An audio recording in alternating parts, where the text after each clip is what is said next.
Peace and blessings, y'all, in this corner of boxing 24. Good morning. I'm saying good morning because it's after 12 o'clock Saturday morning.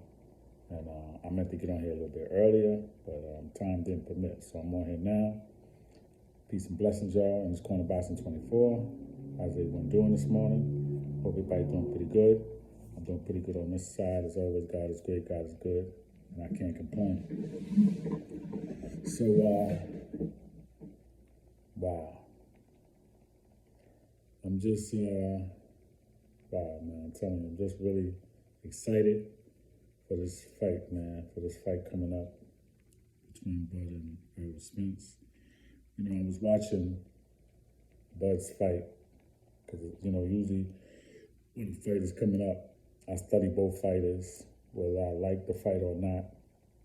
I study the fighters, man, to see the good points, the bad points, the negative, the positives, so I could do a breakdown, because I can do a breakdown just like anybody else. You know, I usually don't do that, but I can do it, and I may start to do it. But one thing I'm going to mention about Bud Crawford and Kell Brook when they fought, his power punch, Bud Crawford's power punch percentage in that fight was 44.8%.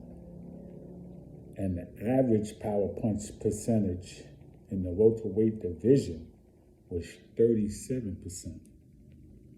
That's the average welterweight percentage of power punching.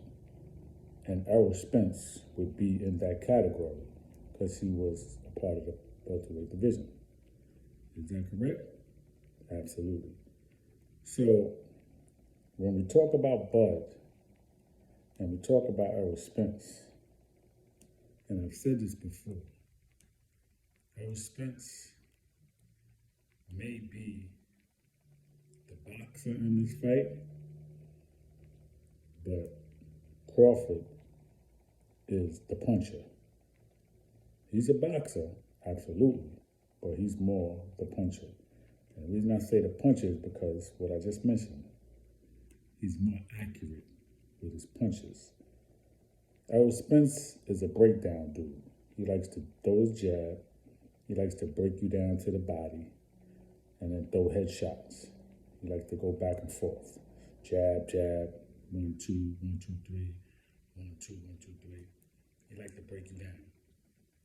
And if you stand right in front of him, like Yordenis Ugas did, then that's what he's going to do. He's going to break you down.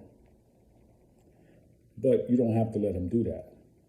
If you throw your jab, and you throw your body shots, and you throw your head shots, your right hand, your left hand, your uppercuts, you make him miss, and you counter, you block his punches. There's a lot of things, man, that could be done. And I'm sure there's a lot of things that Bud Crawford is going to do to neutralize what Spence is going to do. Now, yeah, Crawford has an issue with starting slow. And I think this is a fight where he should not start slow. He should try to start fast because Spence is going to come out and he's going to try to break him down early. I think that's their game plan. They're going to try to come right at him. I don't think that's a smart move. I think that's what they're going to try to do because I think that's just going to wake up the lion, wake up the beast in Crawford. That's already there. They try to come out on fire like that, then he's going to light up. So it's going to be a fight. It's going to be a hell of a fight.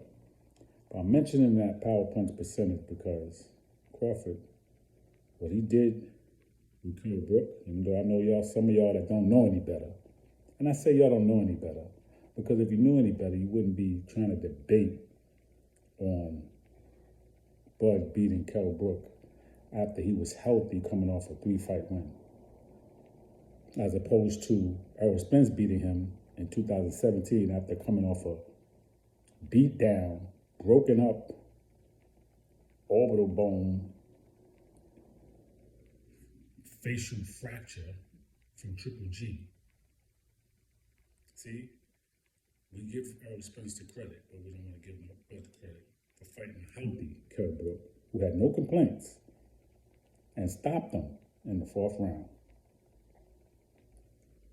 And of course, we know with Sean Porter, we're not going to give Sean Porter, we're not going to give Bud no credit for that because Sean Porter's supposedly was going to retire.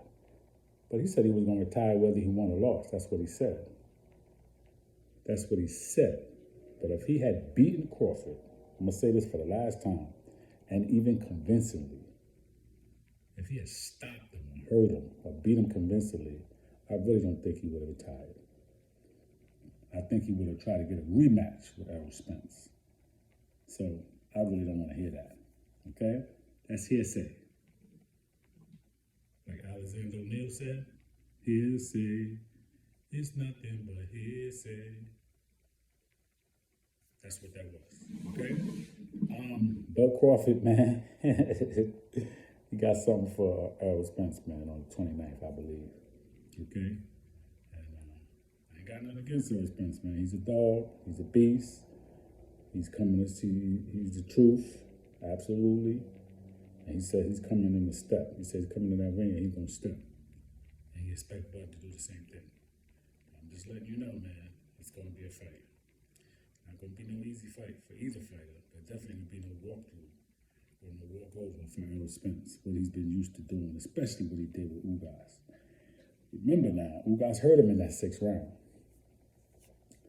If you think Crawford is not going to hurt him, and when he does hurt him, ain't going to finish him off, you got another thing coming, man.